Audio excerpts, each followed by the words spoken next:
Hello. I can't believe it's been basically a year since I posted my first video. And I don't know, I had to find the balance between wanting to talk about books and wanting to connect with people and feeling like a bit of a lull on Instagram. It just seemed like people were talking but not saying a lot and nobody was interacting. So I kind of stopped posting on there. But I'm in a bit of a lull with finishing up a couple of books and waiting for some library books to come in. So I thought it would be fun to do a little reading experiment to shake things up. According to Storygraph, I read mostly books that are from 300 to 499 pages. I'm about 45% for the books I've read so far this year. And I read, I think it was like 33% over 500 pages, and then about 20% less than 300. So my first experiment would be to try out a couple of novellas. And actually, some of them might not even be novellas, they might be novelettes or even short stories.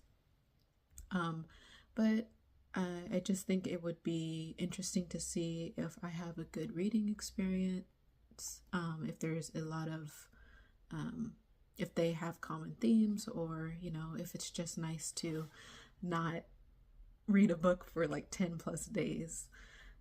So anyway, these are the books that I'm going to read. The first one is called The Hour of the Star by Clarice Lispector.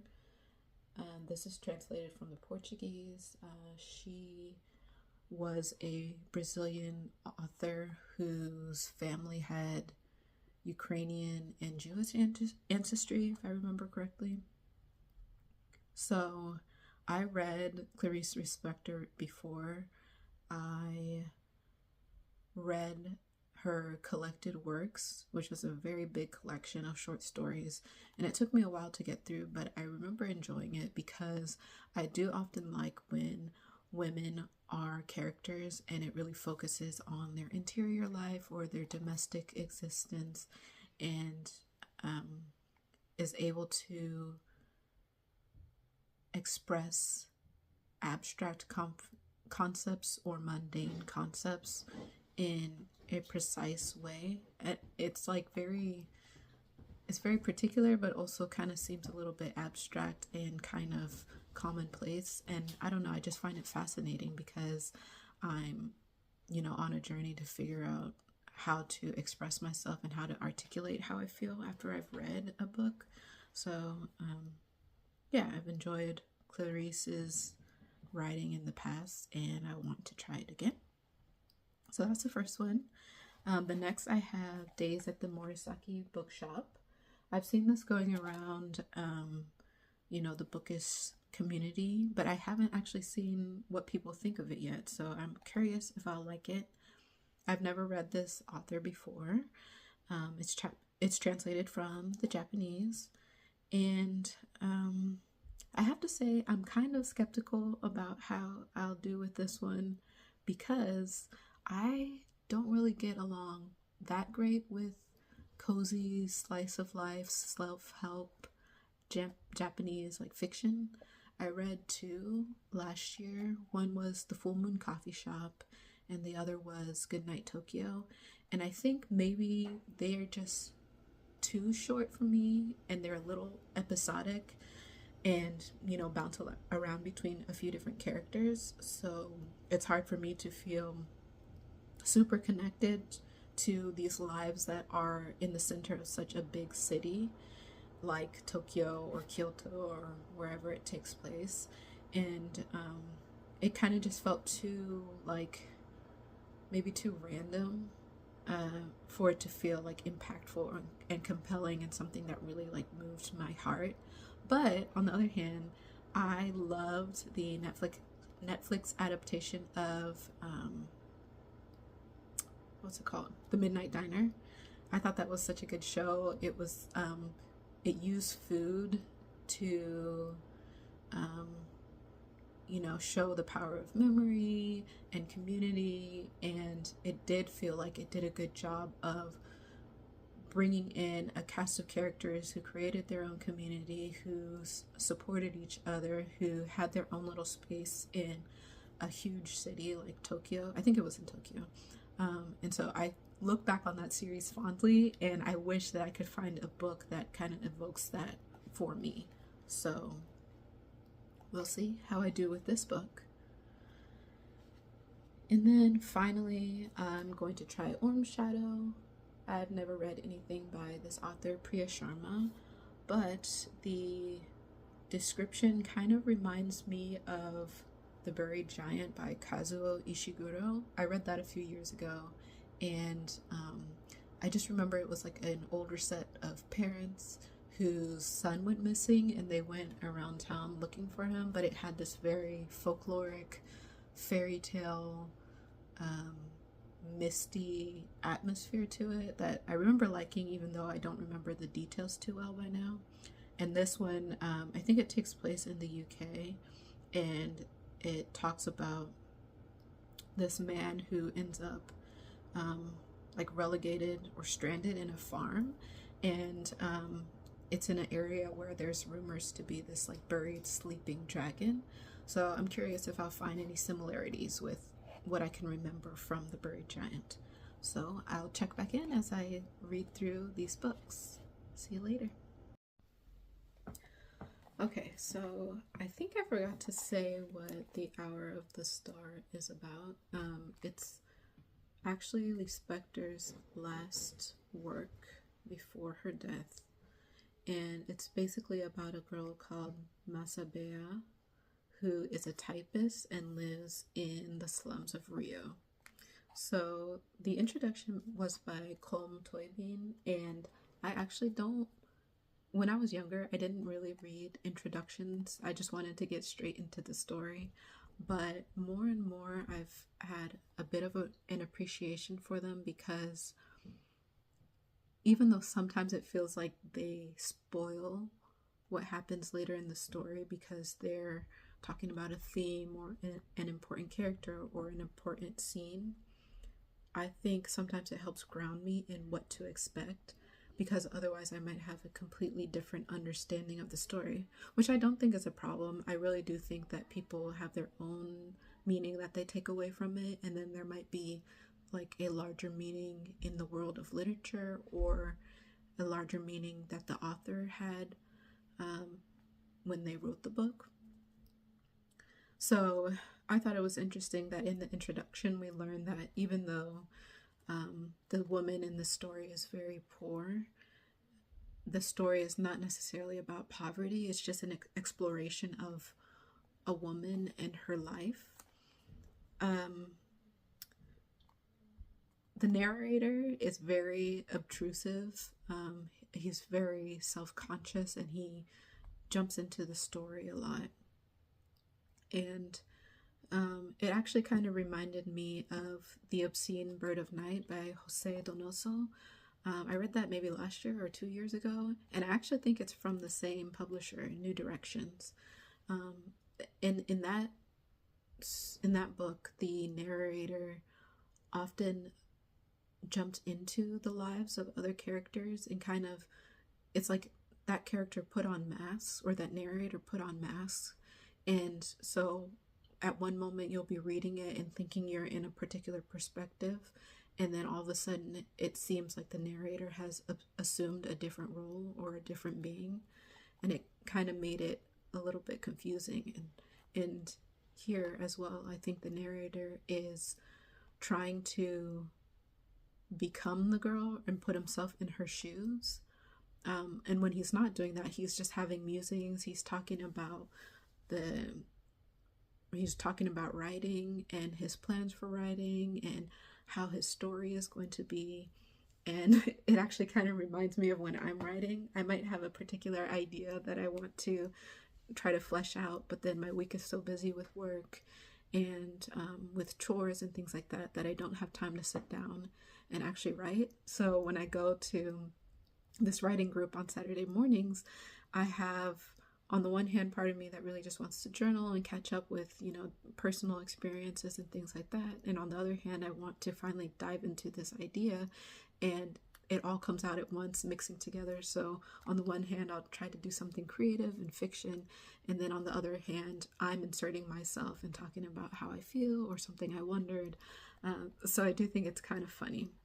But anyway, I stopped about 40 pages in, which is about halfway. This is only like 81 pages, and I like it so far. I'm curious to see how it will end, since it is very like talking about a life that's just in motion on a conveyor belt, just going along with the paces, and there's not a whole lot to liven up the days. It's, again, not really about wealth or lack thereof, but it is very apparent that there's a lot of poverty, both in terms of money, but also in terms of maybe experiences. But anyway, I am enjoying it, but I do think with the narrator cutting in and with like random musings and some things that are a little bit nebulous, I do think that if it were the length of a regular novel, it would get a little bit tedious. But for now, I'm enjoying it, and I would put it at about an estimate of 4 stars, but of course that depends on how things end. So I'll check back in when I finish the rest of the book. Okay, hello again. It's Thursday, and I finished The Hour of the Star. It actually went pretty fast in the second half. I felt like maybe I was used to the prose and used to the character Macabea. I actually realized that it might be Macabea and not Masabea, as I was saying yesterday. But I became used to or familiar with her and familiar with the narrator, and so I felt like I flew through the second half. And I have to say that I think I'm still at a 4-star. I still enjoyed it, but my feelings changed a little bit. I think when the story started, the narrator treated Macabea like a specimen. So even though her life was very simple and, kind of impoverished, it was very dry, and there wasn't a whole lot of emotion tied to observing her going about her life. She was a typist, although she wasn't very good at the job, and she lived with 4 girls, and she kind of just walked around here and there, maybe looked in a shop, but didn't have a lot going on in her life. And then in the second half, suddenly it kind of started to feel a little bit more tragic, and it might have been because the reader becomes aware of how little she has in her life. So she did have desires. For example, she thought about like, oh, it'd be nice to eat this meat, or to have hot food at the same time every day, or to have a boyfriend or be married. And she had questions about like, how do you buy a well for yourself? But she also just parroted whatever she heard on the like local radio station, and she kind of was just satisfied with her life and didn't have like goals or dreams or anything really. And I think from the reader's perspective, it's easy to see like, okay, on the one hand, maybe it's good to be someone like Macabea because you're not plagued by all these impossible desires that you can't reach. And then on the other hand, you think about yourself, like there may be so many things that you want that you can't have, and you spend so much of your life like worried about those things or trying to get them, even at the sake of like losing relationships or losing time and energy focused on those things that might be superficial or material. And then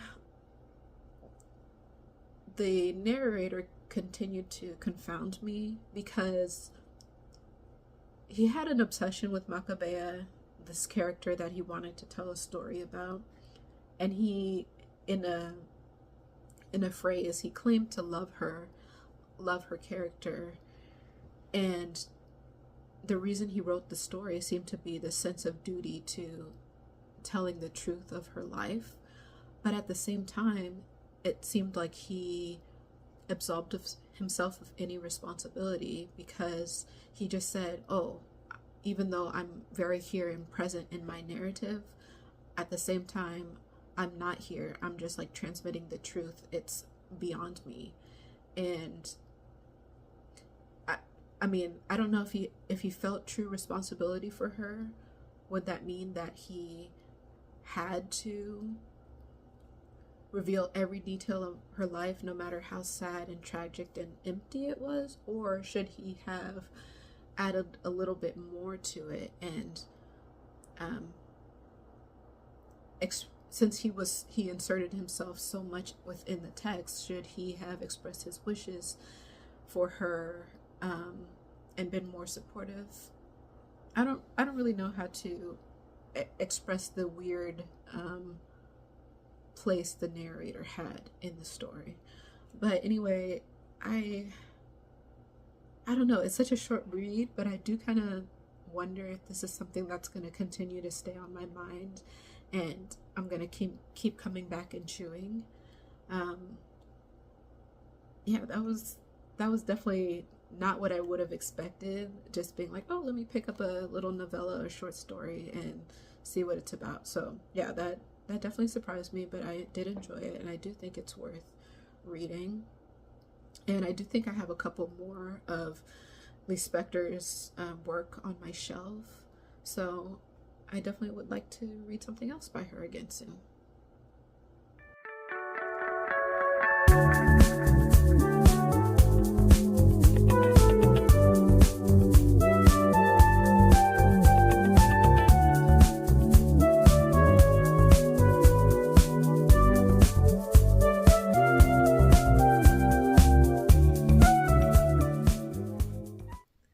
Okay, forgive my workout outfit today. I don't even know what this is.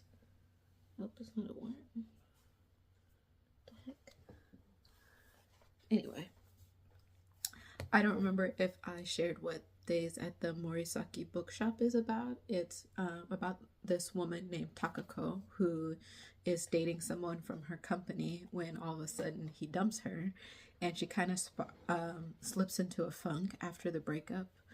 And you know, things are not going well for her, and then luckily she's able to find work helping out at a bookshop in this famous used book district in Tokyo. And if she helps out in the store, she basically gets room and board taken care of for her, and it's just the story of that time in her life. So I do think that it started out promising. I've read about 50 pages, and it feels a little bit more promising than the two books that I mentioned earlier that I tried in this kind of Japanese slice of life books that I've read before. There's a little paragraph that says, "But I will always remember the days I spent there, because that's where my real life began.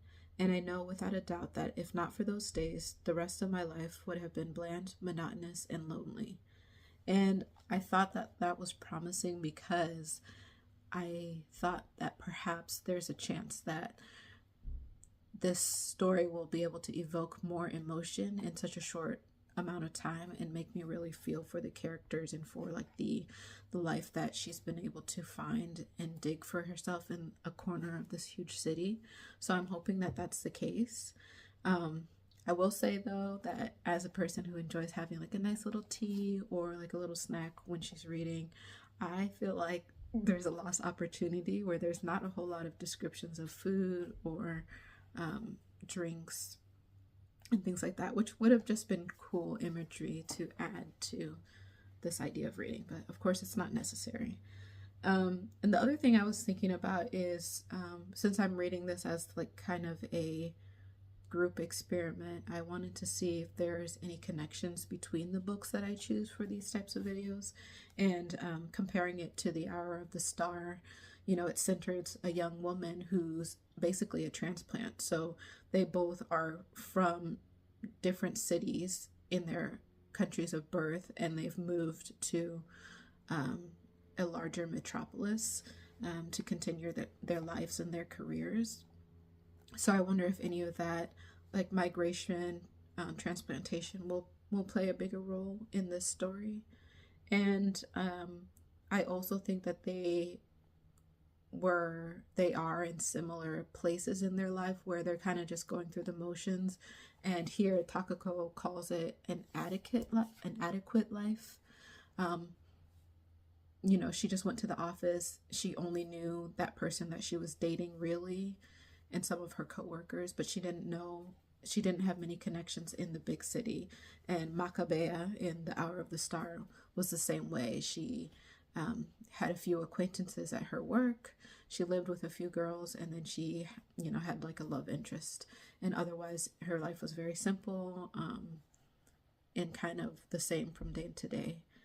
And so I think that in both of the novellas, we're getting a chance to see them move beyond that stuck place that they're at in their life. And that's kind of interesting.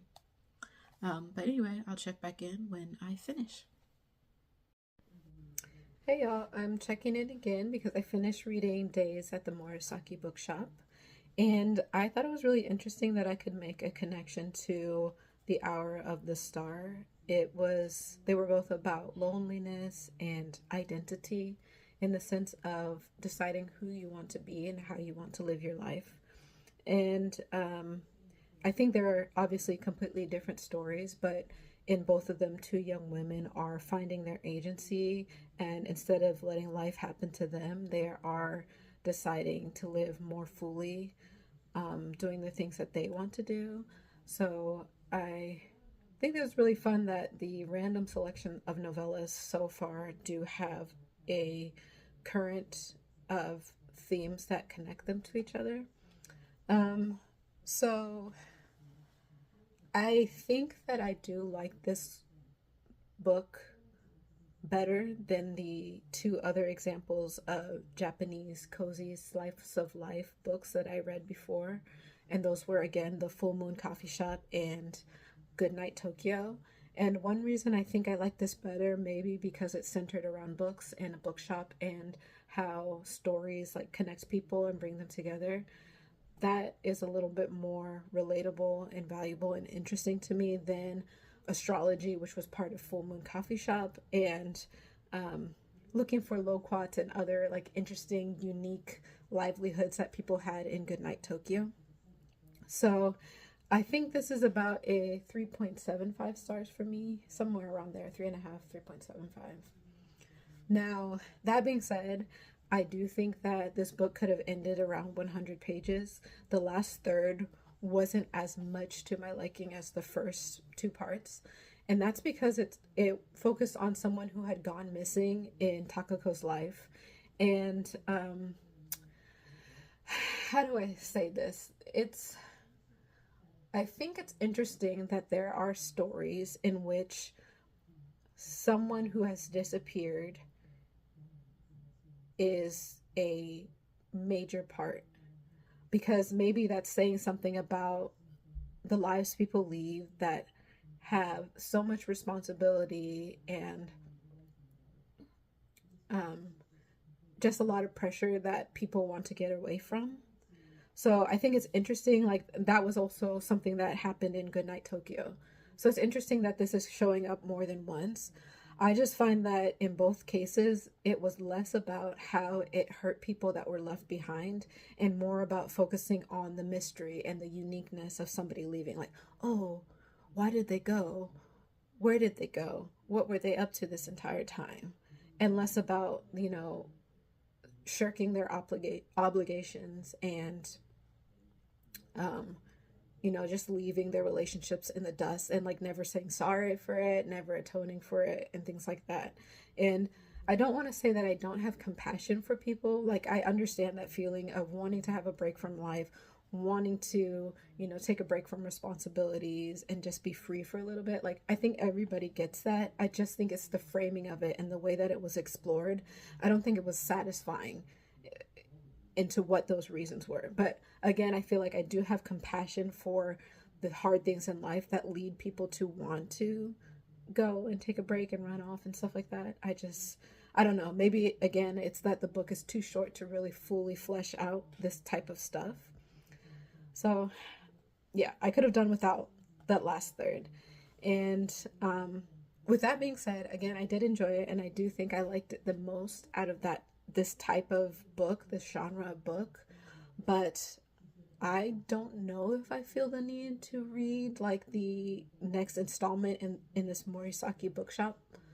I think maybe if I saw it in a free little library, or if it was just a couple of bucks at a used bookshop, or maybe if I saw it at the library and I didn't have enough books in my bag already, I might pick it up. But I just feel like this had a satisfying story. The ending kind of like made my rating go down a tiny bit, not too much, but a tiny bit. So I don't know. I think, it was fun to read this. I'm glad that it worked out for the most part for me, and we'll see.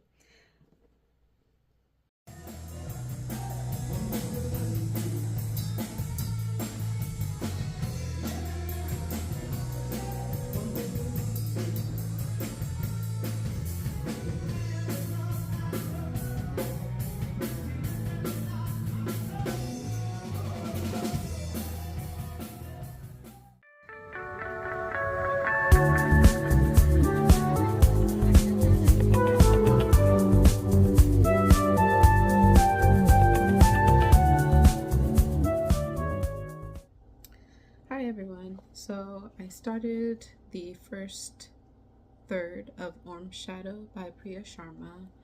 I'm not sure I have a whole lot to say about it yet.